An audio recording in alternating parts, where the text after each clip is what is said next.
I still remember the way the forest looked the first time I stepped beyond the marked trail. It wasn't dramatic at first. No thunder, no sudden wind. Just a slow fading of sound, like the world had gently lowered its voice so I wouldn't notice I was alone.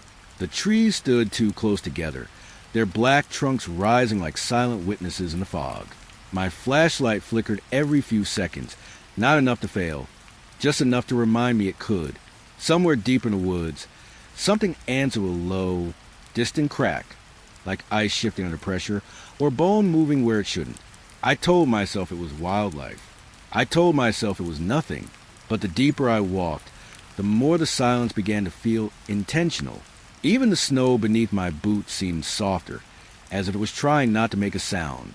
That's when I noticed the markings on the trees. Tall scratches, too high for any normal animal, too deliberate to be random. I should have turned back. I know that now. Instead, I followed them. The wind picked up for just a moment, carrying something faint through the branches. It wasn't a voice exactly, more like a memory of one, stretched thin and broken. And when my flashlight finally died completely, leaving me in that endless northern dark, that's when I saw it. Something was already walking beside me. The forest was still dark when I stepped onto the trail. Early morning. But the air felt older than morning should feel. Cold pressed against my face like wet glass. And the fog hung low between the trees, thick enough to swallow distance itself. My boots sank slightly into damp soil. Soft ground, uneven, breathing under weight. Pine and wet bark filled the air, sharp and heavy, like the forest had been sealed overnight. The map said this path was simple. Straight through, then a turn near the old stone marker. Nothing unusual, nothing remote. But the moment I crossed in, the world behind me felt less certain. Not gone, just quieter, like it had stopped paying attention. The first marker should have been visible within minutes. A white-painted post with faded red stripes. It wasn't there, only trees. Thick trunks standing too close together, bark wet and dark like bruised skin.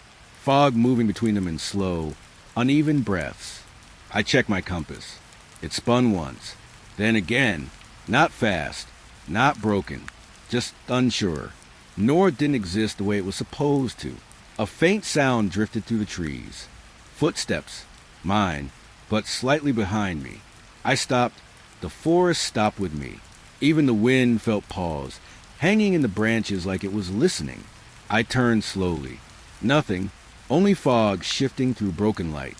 I told myself it was echo, ground settling, my own movement rebounding to the woods. So I walked again. The footsteps followed. Same pace, same rhythm. One beat delayed, like a memory trying to keep up. My breath turned shallow, visible in short pale bursts. The cold air scraped my throat with every inhale. And then I noticed something else. The trail marker appeared ahead, too suddenly, just standing there between two trees like it had always been waiting. White paint peeling, red stripes faded like old wounds. Relief should have come. It didn't, because I had already passed this marker. I was sure of it. I kept walking anyway. The forest narrowed, trees leaning inward, branches overlapping like fingers closing around space. Light became thinner, gray instead of white. Even my footsteps sounded softer now, swallowed halfway before they could exist fully. The compass still spun, slower now, almost thoughtful. Another set of footsteps joined mine, not replacing the first, adding to it. Two rhythms behind me now, one familiar, one slightly heavier. I stopped again. Nothing stopped this time. The footsteps continued even as I stood still. A slow realization spread through me, cold and patient. They weren't following me. They were continuing me. The wind returned briefly, brushing through the trees with sound like distant paper tearing. But it faded quickly, as if the forest decided it was unnecessary. I walked faster. The footsteps matched instantly. No delay now. Perfect synchronization, like something had learned the exact shape of my movement. The trail marker appeared again. Same peeling paint, same leaning wood, except now there were scratches on it. Deep vertical marks, too high to be made by anything small. I didn't remember them being there before, but I also didn't remember not seeing them. The forest felt unstable in that way, like memory itself was not trustworthy. My compass needle began trembling, not spinning anymore, just shaking violently between invisible directions. The footsteps grew closer, not behind me now, beside me. I couldn't bring myself to look. The fog thickened again, wrapping around my legs, damp and cold. It clung to fabric, to skin, like it didn't want to leave impressions in it. I whispered my own name, just to confirm it still belonged to me. The sound disappeared too quickly, eaten by trees that leaned slightly closer after I spoke. Then I saw the marker again. Not ahead, to my left, then to my right, then ahead again. 3 of them. No, not 3. The same one, repeated, like the forest had stopped moving forward and started looping instead. My pace slowed. The footsteps slowed too. Still perfect, still matched. I turned my head slightly. Only for a second. Fog, branches, dark shapes that almost resembled height, posture, presence. But never enough to confirm anything. Just enough to feel watched. The air changed. Not colder, not warmer, just heavier, like distance had thickened. The compass dropped from my hand at some point. I didn't feel it leave. I only noticed when it stopped clicking against my chest. I didn't pick it up. It didn't matter anymore. The trail marker appeared again. Closer this time. Too close. Its paint looked fresh now. Wet, bright, newly made, as if it had been repainted while I wasn't looking. The footsteps stopped. Silence rushed in to fill them. But silence here didn't feel empty. It felt occupied. I stood still, breathing shallow, fog curling around my knees like something kneeling with me. And then I understood something I couldn't explain. The forest wasn't changing. The path wasn't looping. I was being placed back into it. Again and again. Somewhere behind me, not far now, something moved with the patience of my own shadow finally learning independence. And I realized I hadn't been walking alone for a very long time. The lake was frozen solid when I arrived. Early winter light lay flat across the surface, pale and lifeless, like the sky had been pressed into glass. Everything around it was still. No birds, no wind, just snow crunching softly under my boots, each step sounding too loud for a place this quiet. The ice stretched far out, smooth at first glance. But when I looked closer, faint lines ran beneath it. Not cracks, not ordinary fractures. They looked like breath held underwater. Slow, steady, patient.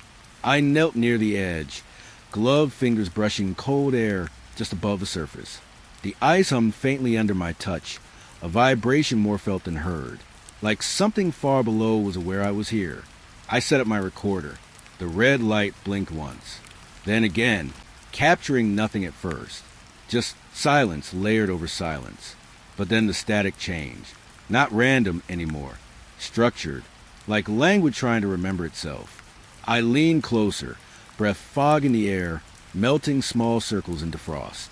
That's when I heard it. A voice. Not from above. Not from around me. From beneath. Soft.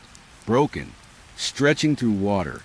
And ice like it had traveled too far to stay whole. I froze. The lake did not. A crack formed near my boots. Slow, deliberate, not spreading outward like normal ice. Instead, it formed a shape, a pattern, almost like lungs expanding. I stepped back instinctively, snow shifting under me with a dull, heavy crunch.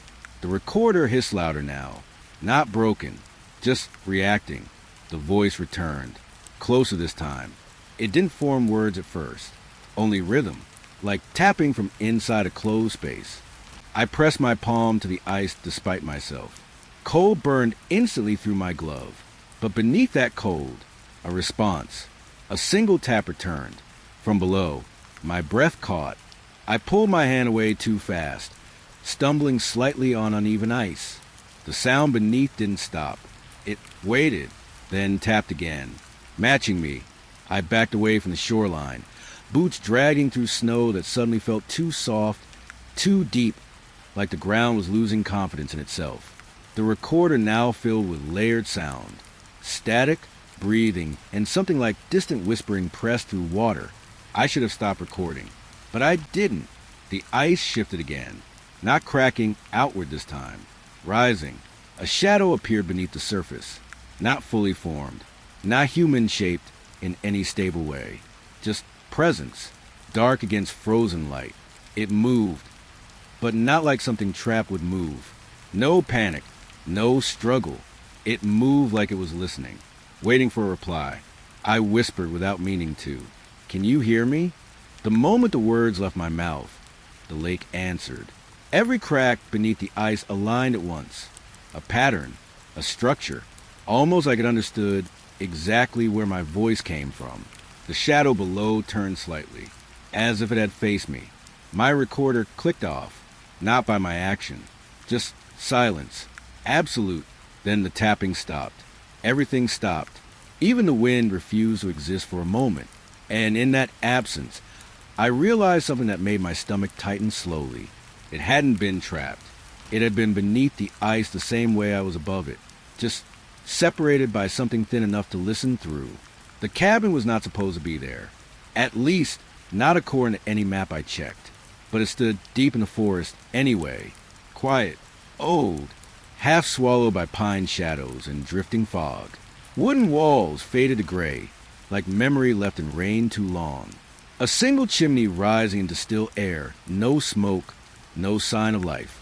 Yet something about it felt active, not alive, aware. I approached slowly, boots pressing into damp leaves that sounded too soft beneath my weight. The door was slightly open, not inviting, not broken, just waiting. Inside, the air was warmer than outside, too warm, like the cabin had been holding on to breath. Furniture set arranged in a way that didn't make sense at first. A chair turned slightly toward the wall. A table set with nothing but empty space in front of it, like someone had been mid-conversation when they left, or stopped. The fireplace was cold. I stepped closer anyway. Ash inside shifted, not falling apart, reforming. A faint glow sparked suddenly at the edge of the wood. Then fire. No sound of ignition, no wood cracking. Just fire appearing as if it had always been there, and simply decided to show itself again. I stepped back. The windows reflected movement outside, but outside was still. No wind, no animals, no shifting branches. Yet the reflection showed something walking behind me. I turned instantly. Nothing, only trees leaning slightly inward, as if listening through the walls. I moved deeper into the cabin. Each step made the floorboards creak softly, but the sound felt delayed, like it arrived a moment after I moved. The furniture had changed position, not dramatically. Subtly, a chair now facing the door. The table slightly closer to the center, as if the room was adjusting its attention. I didn't remember touching anything, but I also couldn't remember what it looked like before. The fireplace flickered. Flames bent sideways for a moment, forming something like a face. Not clear enough to identify, just enough to suggest recognition. The moment I looked directly at it, it collapsed back into normal fire. The window behind me reflected again, this time closer. The figure stood just inside the reflection, head tilted slightly, watching me stand in the empty cabin. I didn't turn this time, because I already knew it wouldn't be there. The cabin creaked, not like with settling, like something adjusting posture. The fire grew brighter without heat increasing. Shadows on the walls stretched in directions that didn't match the flames. I stepped toward the door. It closed gently on its own. No slam, no force, just certainty, like it had decided the exit was unnecessary. The windows all shifted at once, now showing me inside from multiple angles. Different versions of me standing in slightly different positions. Some facing the door, some frozen mid-step, some not moving at all. All of them watched me at the same time. The fireplace dimmed, and in that dimming, I understood something that made my breathing slow without permission. The cabin wasn't reacting to me being inside it. It was reacting to me being seen inside it. The ranger station smelled like old paper and cold metal. Dust clung to every surface like it had been waiting years for someone to disturb it. I didn't expect anything useful. I only wanted records, patterns, anything that explained why patrol routes kept vanishing from updated maps. The logs were stacked in uneven piles, some labeled clearly, others half burned at the edges, as if someone tried to erase time itself. The earliest entries were normal, weather notes, wildlife sightings, routine reports. Then the changes began. Small at first, a name crossed out, then rewritten incorrectly, a patrol route listed twice, but slightly shifted in direction the second time. I leaned closer, pages rustling too softly under my fingers. The ink in some entries looked smudged, not by water, but by something like hesitation. Then I found the recordings. Old radio transcripts printed out word for word. At first, normal communication. Then repetition. Same phrases looping with slight distortions. Then reversal. Words appearing backward, as if the signal had forgotten how language should flow. A distress call repeated every 17 minutes. No origin tag. No responder. Just arrival and reappearance. Like it was still happening somewhere. I checked the timestamps. They didn't align. Not even close. Minutes became hours. Hours folded into earlier hours. The log wasn't tracking time. It was revisiting it. Then I saw a page that wasn't like the others. Clean. Recent. Too recent. My hand paused before touching it. The ink was still slightly raised, like it had dried moments ago. My name was written at the top, followed by a patrol date that hadn't happened yet. Below it, a note, short, direct. You will find this before you leave. My throat tightened. Behind me, the radio on the desk clicked on by itself. Static filled the room instantly. Not random. Structured. Familiar. Then a voice broke through. Not calling out. Not searching. Just stating presence. Slowly. Calmly. Like it had already been speaking for a long time. And I was only now catching up. The logs on the table shifted slightly as the radio spoke. Pages turning without wind. I stepped back. The radio continued. And in the static, I could hear overlapping versions of the same message, slightly out of sync, like multiple recordings playing from different moments at once. My name echoed through the speaker, not once, repeatedly, as if it had been filed into the system long before I ever arrived. The page on the table was gone when I looked back. Only blank paper remained, but the imprint of ink still pressed faintly through the surface, as if the words hadn't left, just moved deeper. And I understood then. The logs weren't recording what had happened. They were recording what was still happening somewhere I hadn't reached yet. The forest trail was quiet in the way silence becomes unnatural. Not peaceful, not empty, just attentive. I had been tracking terrain data for days, mapping movement patterns, studying wildlife displacement zones. At least that was the intention. But the pattern stopped making sense the moment I started walking alone. It began with footprints. Mine, but slightly ahead of me. Not fresh in the normal way. Not impressions left behind. They were waiting, placed just slightly out of sync with my steps, like the forest was rehearsing my movement before I made it. I stopped. The prints did not. They remained, as if time had already accepted them. I crouched, touching one carefully. Cold soil. Damp edges. Real enough, but wrong in timing. I stood slowly. Behind me, something shifted. Not a sound, a pressure change. Like the space itself had adjusted its posture. I turned. Nothing there, but the ground now carried a second rhythm. Larger prints. Heavier, not overlapping mine. Following just slightly behind. Every step I took forward was matched, but not exactly. Delayed by a fraction that made it feel like imitation rather than coincidence. I walked faster. The second rhythm adjusted instantly. No hesitation. No delay. It was learning. Trees blurred slightly as fog thickened again between trunks. The air felt tighter, like distance was shrinking. I stopped completely. Both sets of footprints stopped. Perfectly. Too perfectly. I whispered without meaning to. Stop copying me. No answer. Only silence that felt structured, like it was listening for instruction. Then the second rhythm shifted. Not stopping. Not changing direction. Just becoming more accurate. Closer to my stance. My balance. My weight distribution. Learning refinement instead of repetition. I stepped backward. The footprints mirrored it instantly. Backward. Exact. Too exact. My breath turned shallow. Fog pressed low around my knees now, heavy and cold like wet cloth against skin. The forest no longer felt like terrain. It felt like a recording surface, something that stores motion and plays it back when needed. I walked again, slowly. The footprints followed, then overlapped, not touching, matching, as if trying to erase the difference between original and imitation. My pulse sounded louder than the forest. Even that felt wrong, like it shouldn't be audible here. Then I noticed something I hadn't before. The second set of footprints wasn't behind me anymore.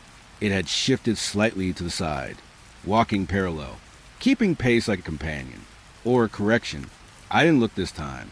I couldn't, because I already understood what I might see. The forest had stopped reacting to me. It had started practicing me. And every step forward now felt less like movement and more like rehearsal. The valley was already wrong before I noticed the snow. It didn't fall the way it should have. It rose, slowly at first, like dust lifted by an unseen breath. Then more, flakes drifting upward into the sky, disappearing into a ceiling that wasn't clouds. I stood at the edge of the slope, boots sinking into cold powder that felt strangely weightless. The air was sharp, almost metallic, burning the inside of my nose with each inhale. Everything should have been downward, but the world had decided otherwise. The wind moved in a strange pattern, circling instead of flowing. It didn't push against me. It pulled slightly, like the forest was remembering how gravity used to behave and failing halfway through the memory. I took a step forward. The snow beneath my boot lifted with me for a moment before falling upward again, delayed. Like time itself was confused about direction. A distant sound echoed through the valley. Not wind, not trees.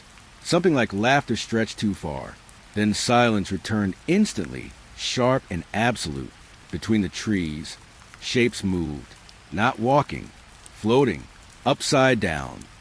Their forms blurred by fog and rising snow, but their posture felt human enough to make my chest tighten, except they weren't hanging from anything.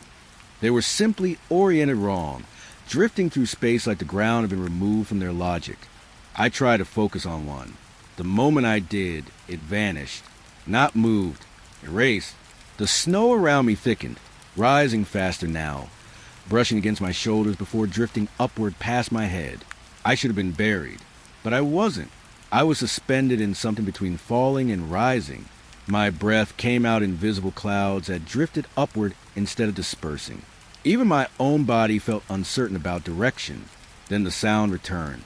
Not laughter this time. Breathing. Reversed. Inhales that sounded like exhaling. Exhaling that sounded like remembering air. The valley shifted slightly. Not visually. Conceptually, like reality had tilted without moving. I reached for a tree trunk nearby for balance. My hand passed through bark that felt too soft, almost warm beneath the frost. The tree did not resist. It accepted contact like it had been expecting it. The snow rose higher, now passing my waist, but I didn't feel weight, only motion, upward motion. The sky above flickered faintly, like something trying to stabilize a broken reflection. I whispered without meaning to, and my voice drifted upward before I could hear it finish. A figure appeared between branches, upside down, hanging in empty air, but not suspended, just positioned incorrectly within space. It turned its head slowly toward me, then tilted further, as if gravity was something optional it had chosen to ignore. I stepped back instinctively. The snow followed upward, abandoning the ground completely, leaving dark soil exposed beneath, pulsing faintly with residual cold. The figure dissolved the moment I focused on it again. Not gone, just unrendered, like attention itself had weight here. The valley groaned, a deep, low sound without source, and everything paused. Snow stopped mid-rise. Air stopped moving. Even my breath froze halfway between inhale and exhale. In that stillness, I understood something without language. This place wasn't experiencing reversal. It was being rewritten, and I was inside the rewrite window.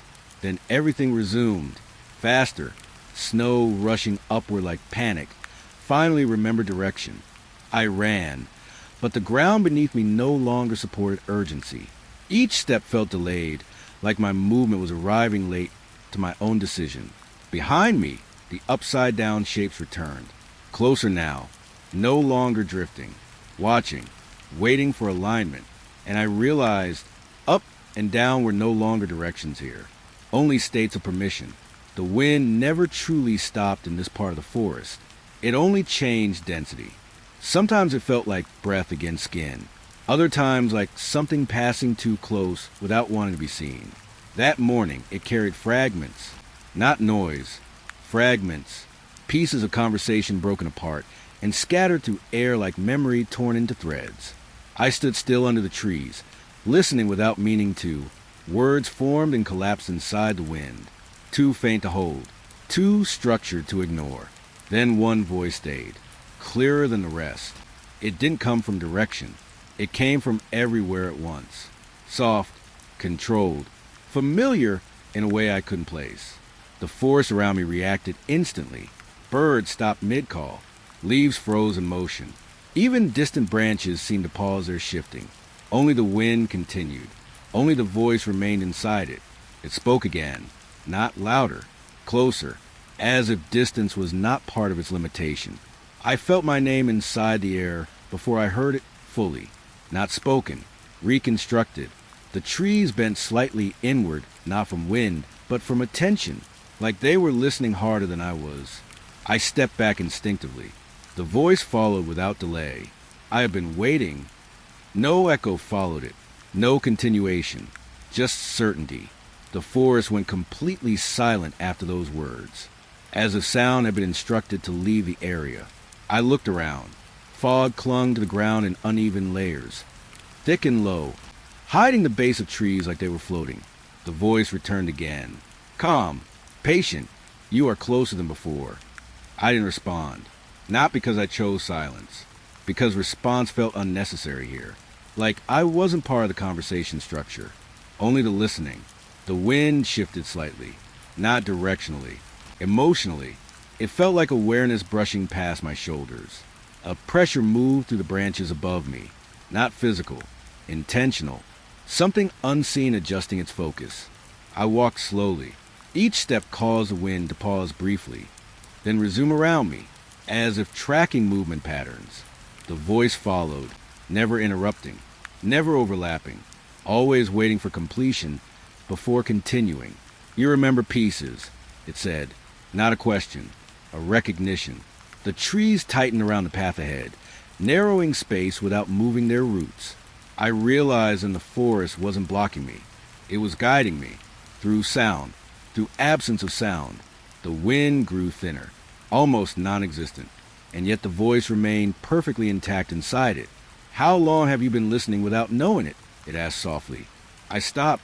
The forest stopped with me. Even the fog held its shape. A branch above shifted slightly, just enough to suggest observation. The voice did not demand answer. It only waited, and in that waiting, I felt something unsettling rise in my chest. Not fear of it, recognition of it. Like the voice had always been part of background noise, I never questioned. The wind returned briefly, but only around the edges of the forest, avoiding the center where I stood, as if the space itself was occupied. Then the voice spoke one final line. We never left. The words settled into the air, not fading, staying. The wind did not carry them away. It avoided them, and I understood the wind was not speaking to me. It was speaking through something that had already learned my silence. The first tracks appeared at sunrise, large, deep, pressed into frozen soil with unnatural precision. I followed them without thinking. That was my mistake. The forest was quiet in a way that felt disciplined. Not empty, not peaceful, controlled. The tracks led deeper between the trees, each step spaced too evenly to belong to anything truly alive. My rifle stayed slung across my shoulder and used, not because I didn't want to use it, because I hadn't decided what it would be for yet. The prints continued for hours, never turning, never breaking pattern, only leading, then looping. I realized this when I passed the same broken branch twice. The same angle, the same snapped wood, the same frost pattern. The forest was repeating itself slightly differently each time I crossed it. The tracks still moved forward, but forward had stopped meaning direction. Something moved in the distance. Not seen, suggested. Between trees, shapes shifted just outside focus. I stopped. The track stopped with me. That was the first moment I felt respond. A test. I knelt near the prints. They were fresh, yet unchanged by time passing around them. No melting snow, no fading edges, as if they existed slightly out of sync with the forest. A distant sound echoed, branches breaking. Too heavy to be animal, too deliberate to be wind. I raised my head slowly. Nothing, only trees standing too still, like they had learned how to imitate absence. I continued. The tracks resumed instantly, still ahead, still leading. But now I noticed something wrong. Smaller prints appeared beside them, matching my stride. Perfectly. Not following. Mirroring. I stopped again. The prints stopped again. Both sets, together, like agreement, had been preloaded into the terrain. My breathing grew heavier, visible in cold air that seemed reluctant to disperse. The forest thickened around me, not physically, perceptually. Distance shortened without movement. Trees felt closer than before, and further away at the same time. Then I saw it, a shape between branches, massive, still, not fully formed in vision, only occupying space where clarity refused to settle. I raised my rifle slightly, not aiming, just acknowledging possibility. The shape did not react, but the forest did. Branches bent inward subtly, like shielding it, protecting it from understanding. The track shifted again. Now two sets. Both mine, both moving forward, neither returning. I followed faster. The rhythm increased, my pace matching something that felt less like pursuit and more like synchronization. Then I realized something that made my chest tighten slowly. I was no longer stepping into tracks. I was stepping inside them, as if they were forming around me as I moved. The distant shape appeared closer, still undefined, still impossible to confirm, but heavier now. Its presence pressed against the air like pressure before weather changes. I stopped completely. Everything stopped again, except it didn't. The tracks continued, without me, both sets, moving forward alone. I stepped back. They did not reflect it. They continued forward, leaving me behind in place that no longer aligned with their direction.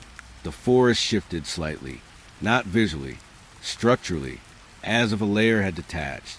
The shape between trees finally moved, not toward me, past me, through me, or around me in a way my perception refused to resolve. And in that moment, I understood the hunt had never required motion, only recognition, and I had already been seen long before I chose to follow. The campsite sat deep inside a hollow between tall pines. Night arrived early here, like the forest was eager to close its eyes. We built the fire in silence at first, dry wood snapping softly, smoke rising in thin gray threads that vanished too quickly into the dark.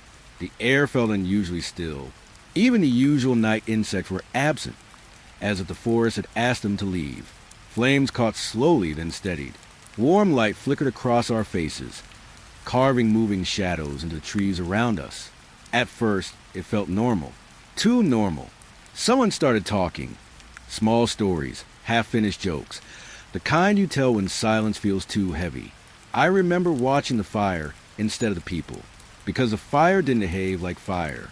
It leaned, subtle at first, flames bending sideways without wind, shaping themselves into brief, incomplete forms. A curve that almost looked like a mouth, a flicker that suggested an eye.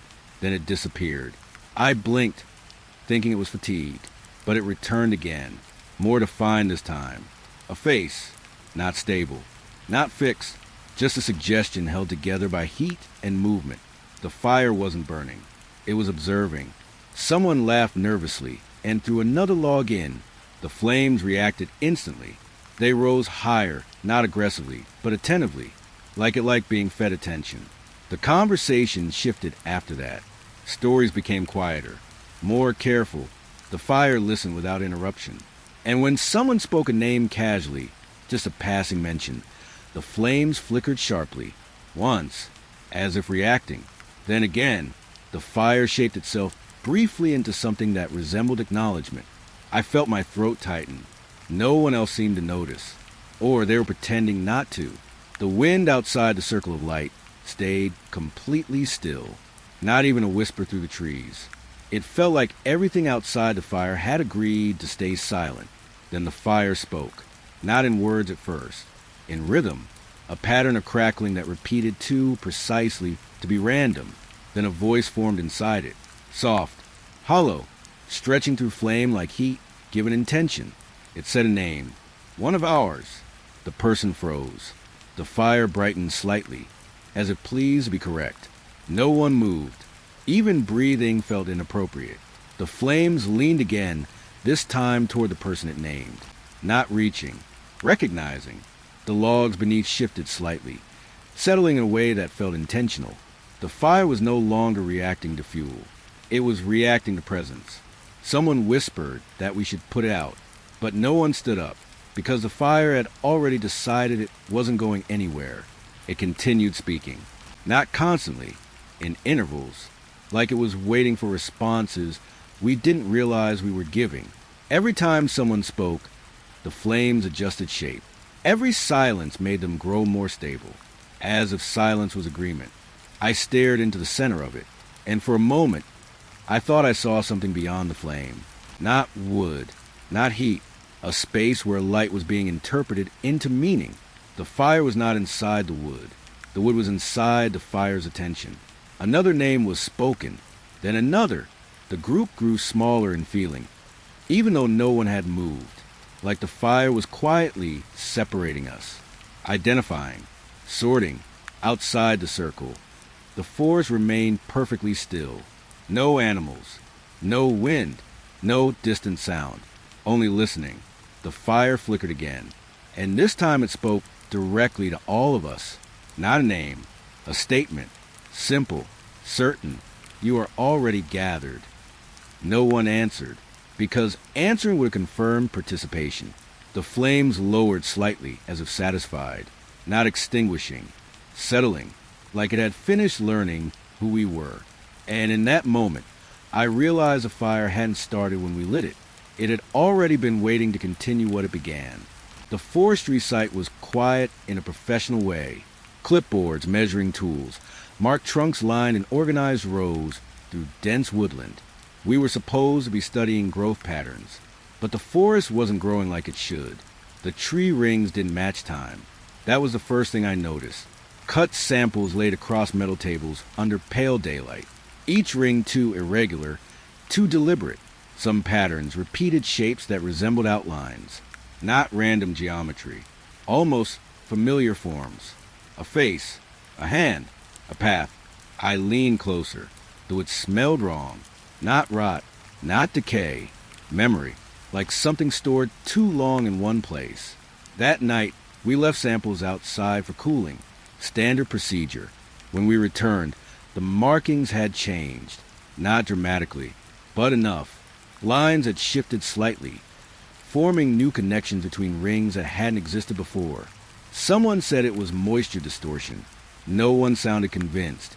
Then we noticed the trees outside the station. They were different, not in shape, in arrangement. Their spacing had subtly changed overnight.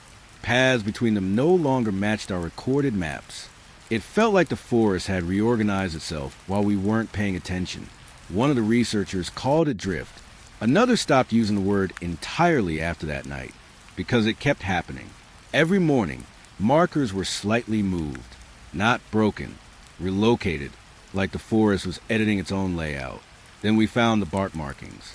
Scratch lines appearing high on trunks where no human could reach without equipment. They weren't random. They formed sequences, repeating patterns across multiple trees. When aligned correctly, they resembled routes, not geographic ones, personal ones. One of the patterns matched my own recorded walking path from 2 days prior, but I hadn't shown anyone that data yet. I checked the logs again. It was there, already documented. The forest had written it before I submitted it. That was the moment I stopped trusting timestamps. At dusk, we gathered near the central clearing. The trees around us seemed closer than they had been in the morning, not physically, emotionally, like they had shifted their attention inward.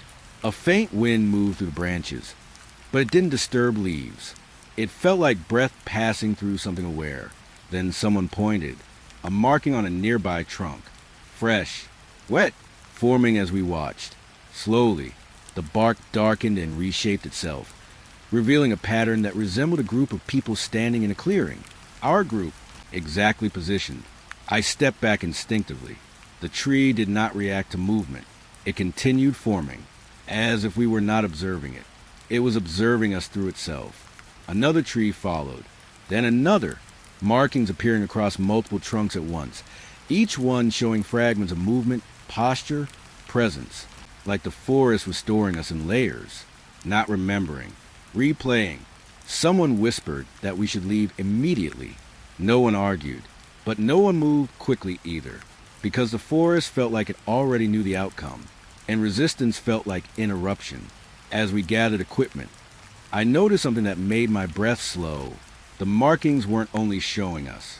They were showing earlier versions of us, different positions, different moments, as if the forest had been watching longer than we had been here, or longer than we remembered arriving. When we finally turned toward the exit path, the trees leaned slightly inward, not blocking, guiding, and I understood something I couldn't say aloud. The forest wasn't recording us. It was keeping us, the way memory keeps things that refuse to leave on their own. The ice field stretched wide under a gray sky, flat and endless. Wind moved across it in slow, tired waves, carrying a cold that felt older than winter itself. We found him half buried near a ridge of frozen stone, perfectly preserved. Too perfect. His body looked like it had been placed there rather than lost there. Frost outlined his shape with careful precision, like the ice had decided to keep him intact. I knelt beside him. The air around his face was still. Then it moved, a breath, barely visible, not from the wind, from him. I froze instinctively. The others didn't speak. Even the cold seemed to hesitate. We checked for signs of life. Pulse, reaction, reflex. Nothing normal, but the chest rose again. Slow, measured, like something remembering how breathing should look. When someone spoke near him, his fingers twitched slightly beneath the ice layer, not breaking free. Responding, a storm began forming in the distance without warning. Clouds thickening too fast, light draining from the sky like it was being pulled out. As the wind increased, his eyes opened, just for a second, not fully awake, just acknowledging, then closed again, as if deciding it wasn't time. We should have moved him. We didn't, because the ice around him didn't behave like containment. It behaved like pause. And I realized, whatever he was, it wasn't trapped inside the ice. The ice was trapped around him. The forest corridor was narrow, almost deliberate in its design. Tall trees formed parallel walls, guiding movement forward without offering choice. We entered just before dusk, but dusk didn't arrive the way it should have. Instead, light shifted unevenly, like time was folding incorrectly. Sunlight dimmed, then returned. Not once, twice. There was no night between, only repetition of fading and reappearing day. We set camp halfway through what should have been evening, but the sky never fully agreed on its condition. The fire burned normally, until it didn't. It reset. Logs rearranged themselves slightly without anyone touching them. Ash patterns changed between blinks. One moment, my pack was beside me. The next, it was across the clearing. No movement, no sound, just relocation. I started marking tree trunks to track direction. The marks were gone after a while, not faded, removed, like the forest didn't accept evidence of continuity. Then I saw him, myself, standing near the edge of the corridor, older, still, watching without expression. I stepped forward. He didn't move. The others didn't see him at first, or refused to. When they finally did, they stopped talking entirely. The older version of me raised a hand slightly, not a greeting, a warning. His voice, when it came, was low and worn. "You're early," he said. The words didn't feel like communication. They felt like correction. I asked what he meant. He didn't answer directly. Instead, he looked at the path behind me, then back at me, and said, "Don't leave it." The corridor behind us shifted slightly, trees tightening their alignment, as if listening more closely. Time flickered again. Daylight returned abruptly, sharp and pale, then dimmed again instantly. The cycle was unstable now. My older self stepped back slightly, already fading into the rhythm of the forest, like he belonged to a version of the path I hadn't reached yet, or had already failed. The fire reset again. Our supplies shifted positions again. Reality was no longer holding continuity, only recurrence. The older me spoke one last time before turning away. "You'll understand when it stops pretending to move forward." Then he was gone, not disappearing, just no longer synchronized with us. The path ahead felt longer after that, not physically, structurally, like it had gained additional time we hadn't earned yet. And I realized the corridor wasn't guiding us through space. It was separating us through versions of time that refused to align. The forest was quieter than it should have been, not peaceful quiet, sealed quiet, like something pressing inward from all directions. It started with the trees bleeding sap, slow, warm, dark and liquid, sliding down bark in uneven lines. At first we assumed damage, insects, disease, but the flow was too deliberate, too synchronized. Every tree reacted at once. We approached one trunk. The surface pulsed faintly beneath our touch. Not wood, not static matter. Something layered, alive in a way that didn't belong to surface reality. Then came the knocking. From inside, 3 distinct taps. Pause. Then again, not random. Structured, like communication, attempting translation through material too dense to understand. A researcher pressed an instrument against the bark. The reading fluctuated instantly, as if the tree was responding to observation itself. Then the trunk split slightly, a narrow seam opening and closing like breath. We stepped back immediately. The opening revealed nothing fully visible, only motion beneath, slow, pressed, hidden too deep to identify. The moment we focused on it, the seam closed again, like it had only opened to confirm it could. More trees began reacting, not breaking, listening. The forest felt less like a collection of organisms, more like a single structure layered in thousands of vertical vessels. Something inside them moved in coordinated pulses. We began hearing it everywhere, knocking beneath bark, shifting under wood, pressure changing between trunks. One researcher whispered that it sounded like something turning in its sleep, but it didn't feel asleep. It felt contained, and aware of containment. The sap thickened as night approached, heat rising from tree surfaces even in cold air. We recorded everything, but recordings distorted near trunks, audio bending into patterns that resembled repetition, like the forest was rewriting what was heard. Then one tree leaned slightly, not physically impossible, but enough to make distance feel uncertain. The bark split again, wider this time. A brief opening. Inside, movement, not animal, not plant, something indistinguishable from both, yet belonging fully to neither. It withdrew immediately when observed, like observation itself caused discomfort. We stopped approaching after that, but we couldn't stop listening, because the forest had already begun knocking back. The radio wasn't supposed to work out here. No signal range, no relay towers, no known interference patterns. Still, it turned on by itself. Static filled the cabin immediately, even before anyone touched the dial. Not random static, layered, structured, like multiple transmissions overlapping in precise alignment. We checked the power source. It was disconnected, yet still active.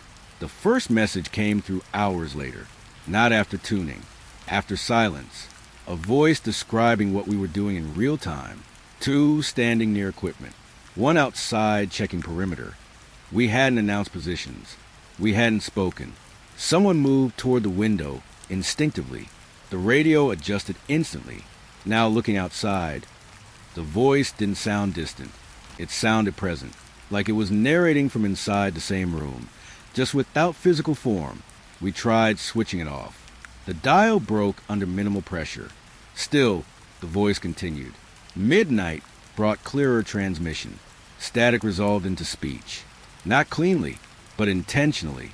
We are already inside range. No one responded, because response felt unnecessary. The radio wasn't asking. It was confirming. It began describing micro-movements. Hand shifts, eye direction, breath timing. Accurate enough to be unsettling. Too accurate to be coincidence. Then it said my name. Slowly, carefully, as if it had been stored for later use. The cabin lights flickered slightly. Not due to power. Due to attention. The radio continued without pause. I found you before you realized you were transmitting. That line changed the atmosphere completely. Not fear, recognition. Like something private had been exposed. We stepped away from the device. But it didn't matter. The voice didn't follow sound anymore. It followed state. And I understood then. The radio hadn't been receiving signals. It had been choosing what to hear from us. The snowfield was too smooth when I first stepped into it. No wind patterns. No animal trails. Just a white surface stretched tight like skin. The cold pressed in from every direction, dry and sharp, burning the edges of my breath as it left my mouth. Even sound felt distant here, like it had to travel through too much air before it could exist. I walked slowly, carefully, because the snow didn't feel like ground anymore. It felt like something that could remember pressure. At first, it was just shapes, small dips in the snow that resembled resting expressions, a curve that looked like closed eyes, a ridge that suggested a mouth half-formed. I told myself it was coincidence, until it changed.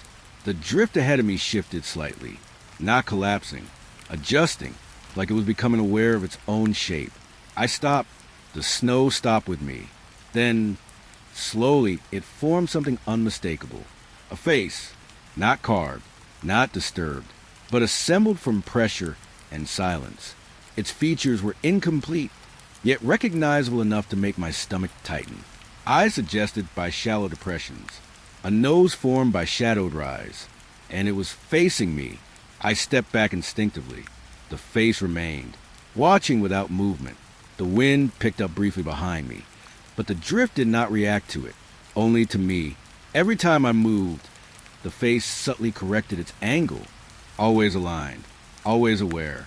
Then footprints appeared beside it, not mine, leading toward a solid wall of snow that hadn't been there moments before. The wall looked natural until I noticed it had no irregularity, no collapsed lines, no softness, too perfect, too intentional. The face and the drift shifted again, not expression, attention. I crouched carefully, trying not to disturb the surrounding snow. Cold surged in my gloves instantly, numbing my fingers in seconds. But I still leaned closer. The face did not fade under proximity.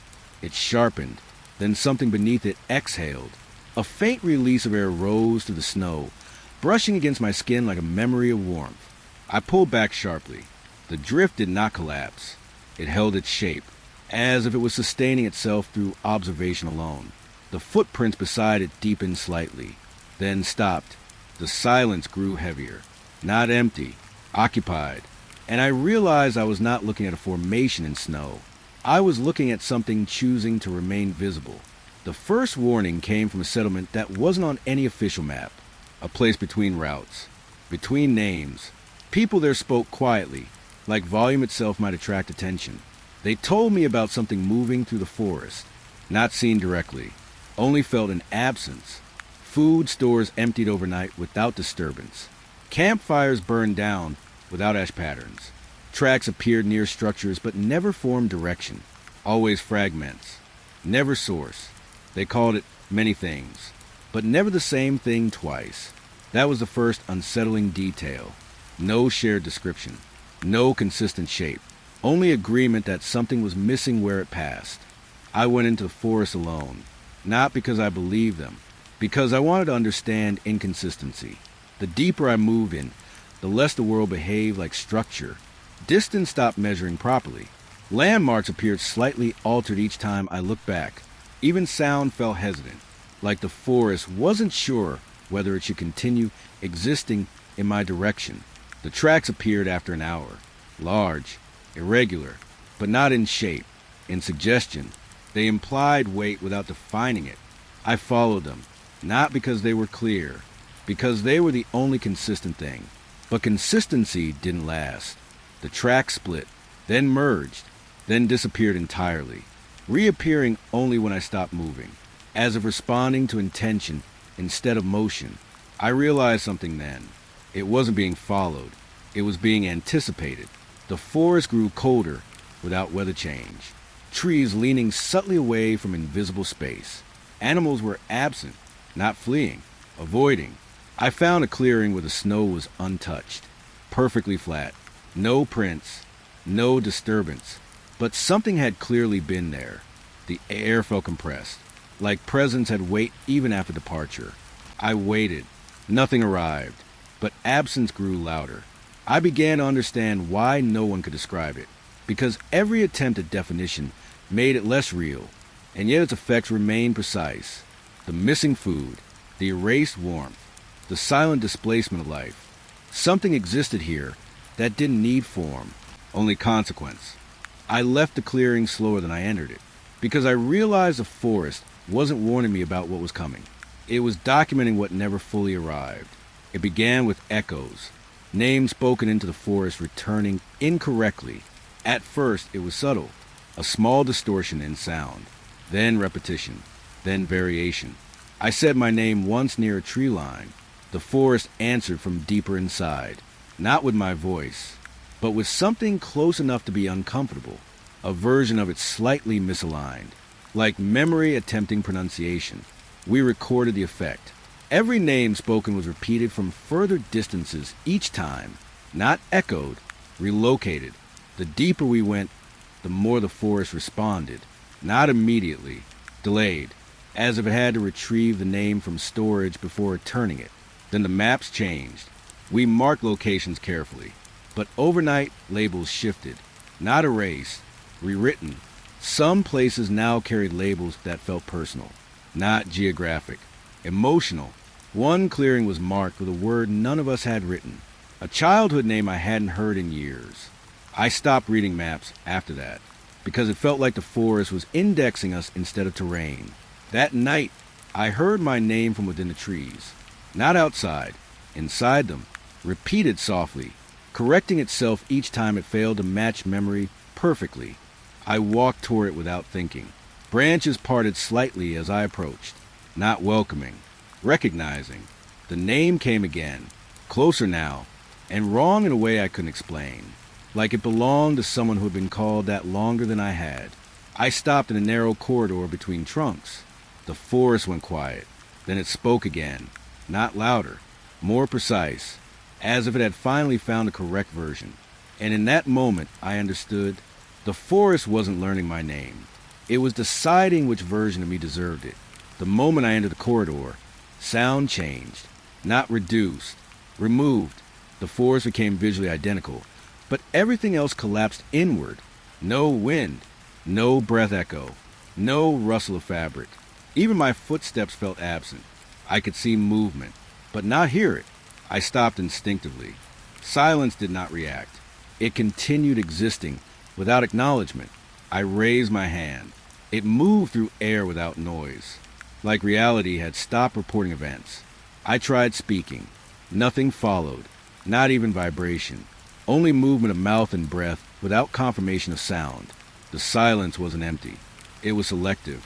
As I walked deeper, perception began to lag. My steps felt delayed, like the forest was processing them after they occurred. A branch shifted ahead of me slightly, but no sound accompanied it. Something was already there, or had already been there. I turned slowly. Nothing visible, but pressure existed between trees, a kind of attention without source.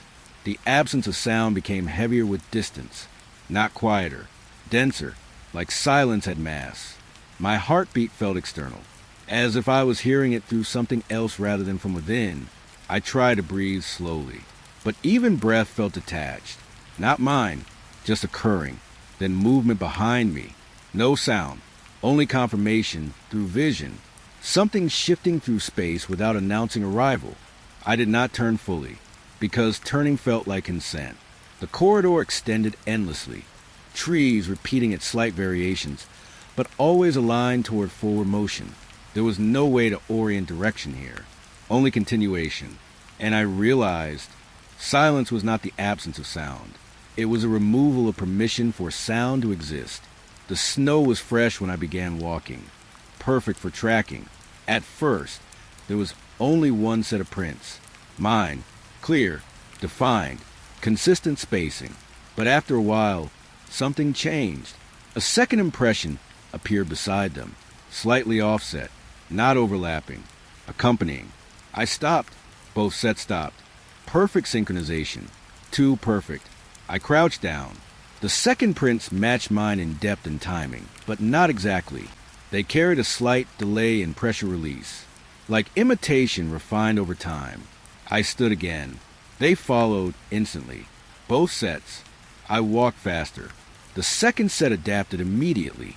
No lag, no correction, just learning. The forest around me felt thinner now, not fewer trees, less resistance between perception and movement.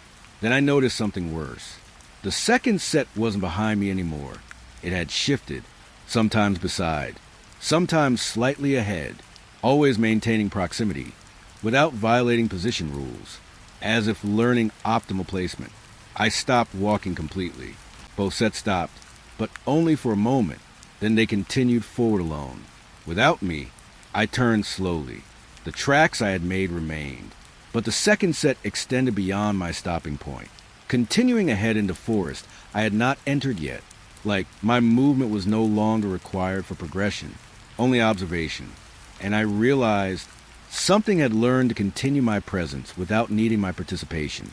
It was never fully visible. That was the first rule. Only suggestion. Between tree gaps, something occupied space that refused definition. Every time I tried to focus, branches adjusted slightly, not moving away, hiding, like the forest was cooperating. Animals stopped appearing in this section entirely. Even insects avoided the air. The silence here felt structured again, not natural, organized. I walked slowly, and the gaps between trees followed me, always just out of alignment. Something was there, always, but never fully present in any single moment of attention.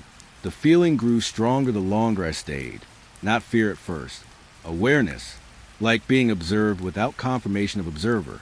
Then I saw movement, not direct, peripheral, a shift between trunks that disappeared when acknowledged. I stopped reacting directly. The forest reacted instead. Branches tightened slightly overhead, creating narrower lines of sight, protecting something within gaps, or protecting me from understanding it. My breathing slowed without intention, not calm, adjusted. Then I saw it clearly for half a second, a distortion in space shaped like presence, not body, not shadow, something that existed only when not looked at. I turned away immediately, and it remained behind perception, not behind me physically, behind attention. The forest felt like it was leaning inward now, not threatening, observing, coordinating, as if all trees were aware of a single shared focus. Then I understood. The watcher was not inside the forest. It was the way the forest decided where I was allowed to look. And every gap between branches was only permission. The first thing I noticed was the light. It never changed anymore. Not brighter, not darker, just suspended in a permanent gray morning that refused to move forward. Snow covered everything in a thick, even layer. Not fresh, not melting, just existing, unchanged, like the world had stopped negotiating with time. We marked the same tree twice in 1 week. The mark was still there both times. No fading, no layering, as if each moment was refusing to overwrite the last. The forest didn't grow. It didn't decay either. It simply held its shape. Sunlight appeared weak, almost exhausted. It didn't travel across the sky. It just shifted slightly, like it was unsure where to go next. Days blurred into each other, without transition. There was no arrival of night, only a gradual lowering of expectation. I stopped sleeping properly after a while, because sleep no longer felt like recovery, just interruption. The trees stood perfectly still for long stretches. No sway, no rustle, Even wind felt like it had forgotten its function. When I placed my hand against a trunk, it felt warm beneath the bark. Not alive in a comforting way, alive in a maintained way. Like something was keeping it at this exact temperature deliberately. We tried to measure time. Clocks disagreed with each other immediately. Some moved slower. Some skipped entirely.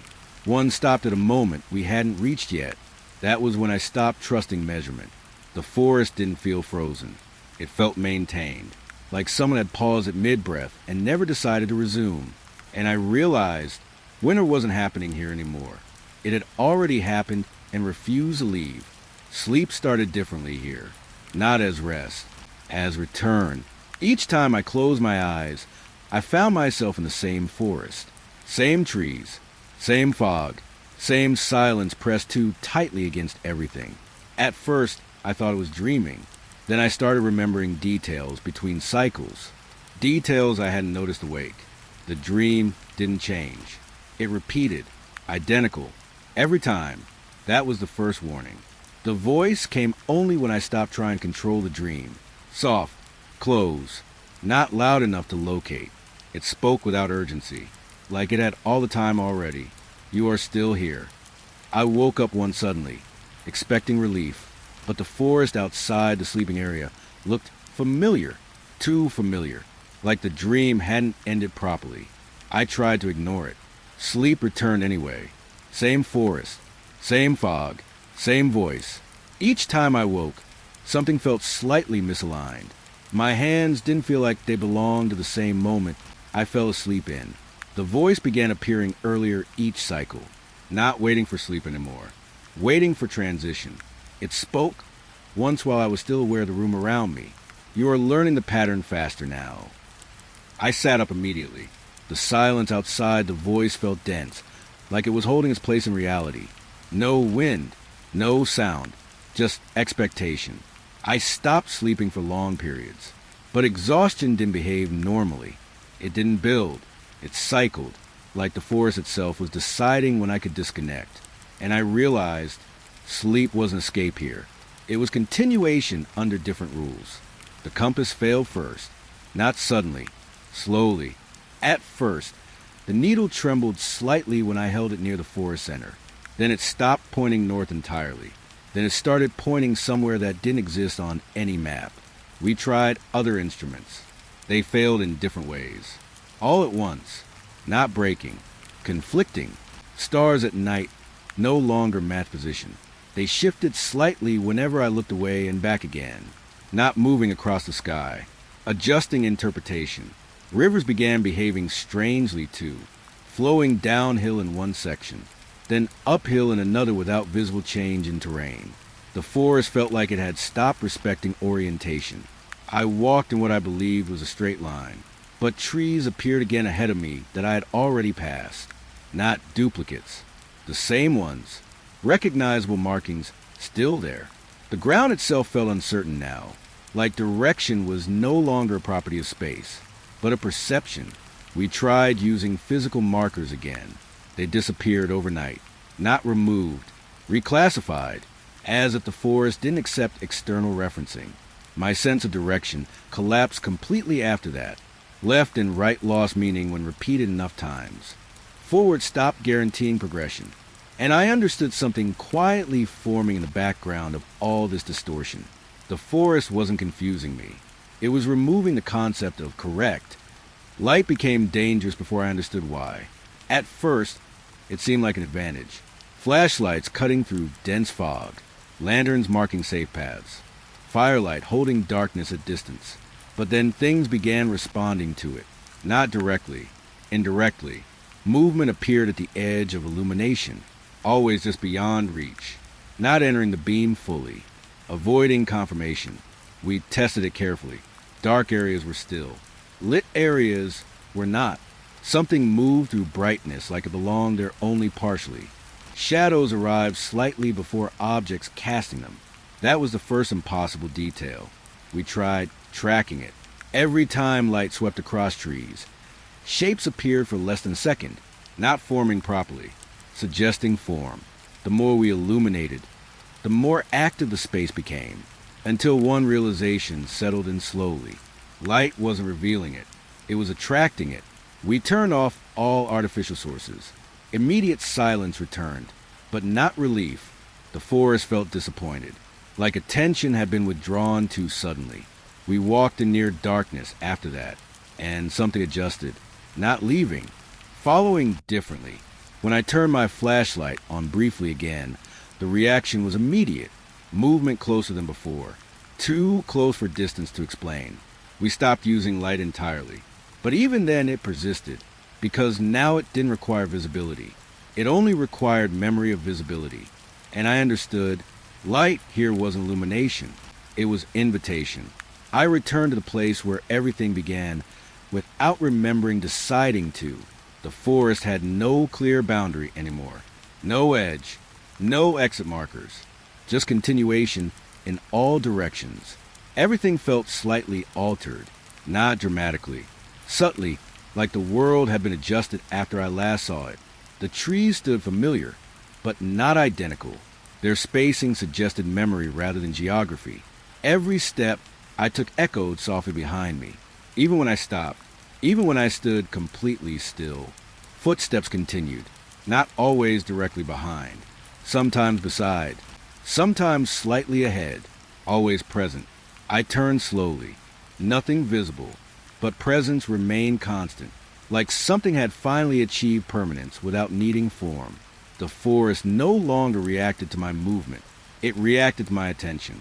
Branches shifted slightly when I looked away, not hiding anything, repositioning what I was allowed to see. The silence felt complete now, not empty, full, like the forest had finished deciding what it was. I walked forward once more. No resistance, no guidance, only continuation. And I understood the final truth not as a thought, but as a settled fact inside the air itself. Leaving was never part of the system. There was no outside direction anymore, only deeper states of being observed. The footsteps matched mine perfectly now. No delay, no variation, not following anymore, existing with. And as the fog closed in one last time, thick and quiet between the trees, I stopped trying to separate my movement from its echo, because by then, there was no difference left to prove.